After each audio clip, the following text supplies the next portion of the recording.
A corroded bridge collapses, killing several motorists and injuring a dozen others. A chemical tank ruptures, threatening plant personnel and alarming nearby communities. An aging tanker develops a breach, releasing thousands of gallons of crude oil and destroying a delicate ecosystem.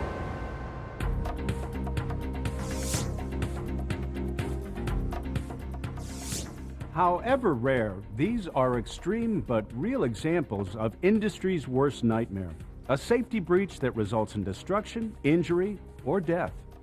When a structure or vessel is built, the first priority must always be safety, and safety should remain an ongoing objective. There are usually two more requirements. The structure must last through its intended service life, and it must operate at peak efficiency throughout this lifetime.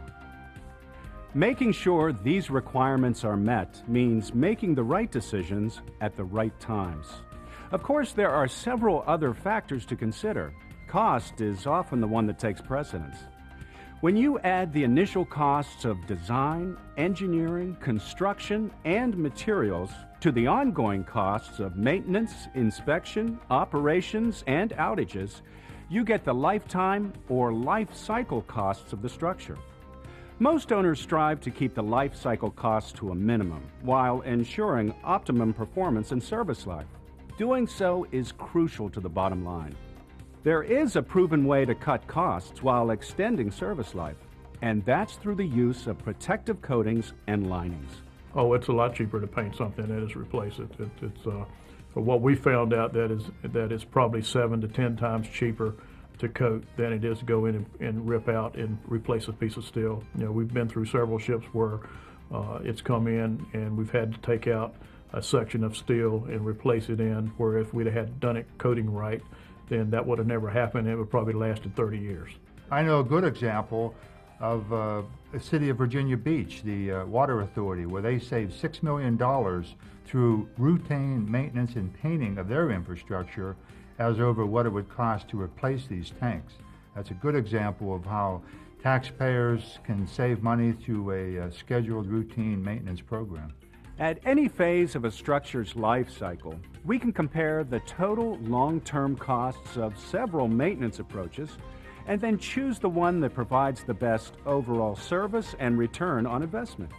To preserve and maintain structures, nothing can match the long-term value and protection offered by coatings and linings.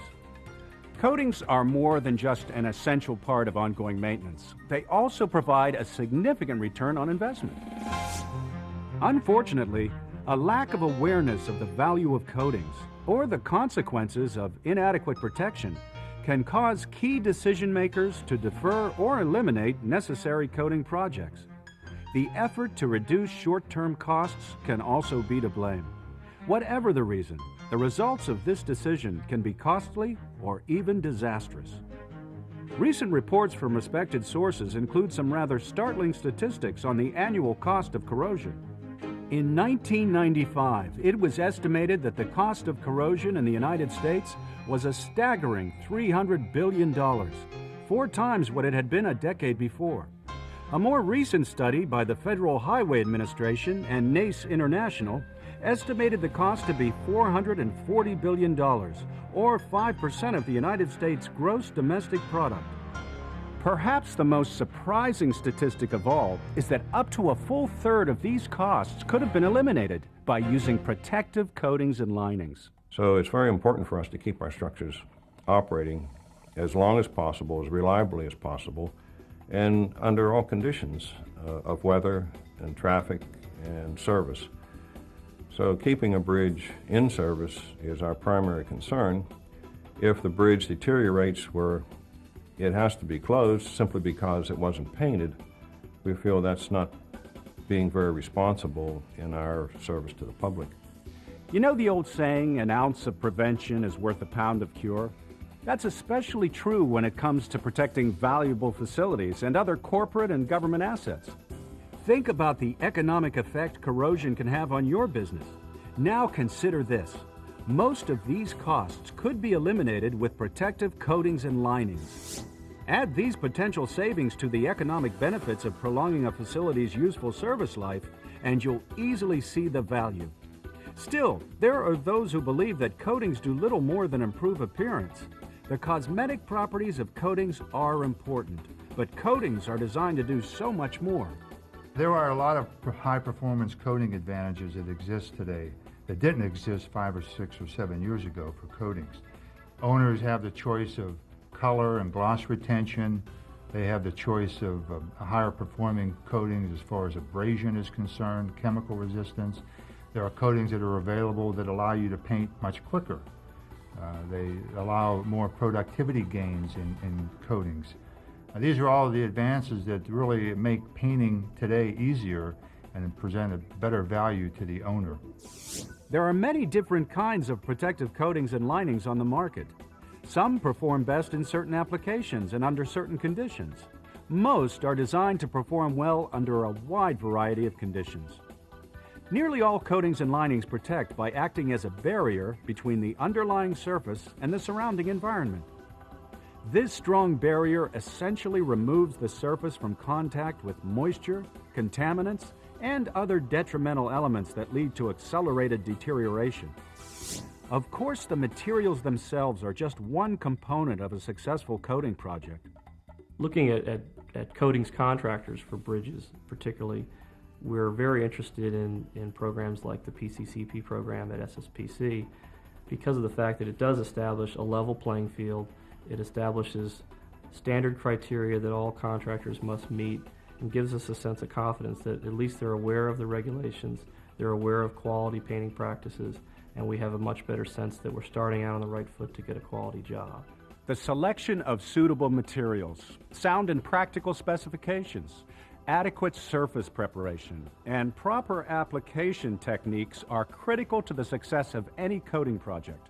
Manufacturers often play a vital role in the development of specifications, as well as other services such as plant inspections and testing. It's important that the people who provide these products and services have adequate training and experience. They must be familiar with current standards and practices. Fortunately, these factors don't have to be left to chance. Professional organizations like SSPC, ASTM, NACE, and ISO provide well-established, internationally recognized standards for the performance, selection, and application of coating materials. They also have standards for the preparation of steel and concrete surfaces. Many of these organizations provide training and certification programs for those who specify, manage, or conduct surface preparation and coating operations, as well as for those who inspect the quality of coatings work. Training of my people is very important. One of the things that we have to do is we're not only responsible for training ourselves, we're also responsible for training the worker bees who work in the yard in the coating industry. And so it's important that we be up to date, have the newest technologies, and have all the new training methods that we have. So it's very important that my group of people be highly skilled and highly trained. Any analysis you do will show you that maintaining the structure in the most appropriate way will get you to the life of that structure in the cheapest way versus letting the structure deteriorate and having to replace it. The right materials and equipment, specified and applied by trained, qualified personnel in accordance with accepted standards and practices, are crucial to success. By doing the job right, you and your organization can realize the value of coatings.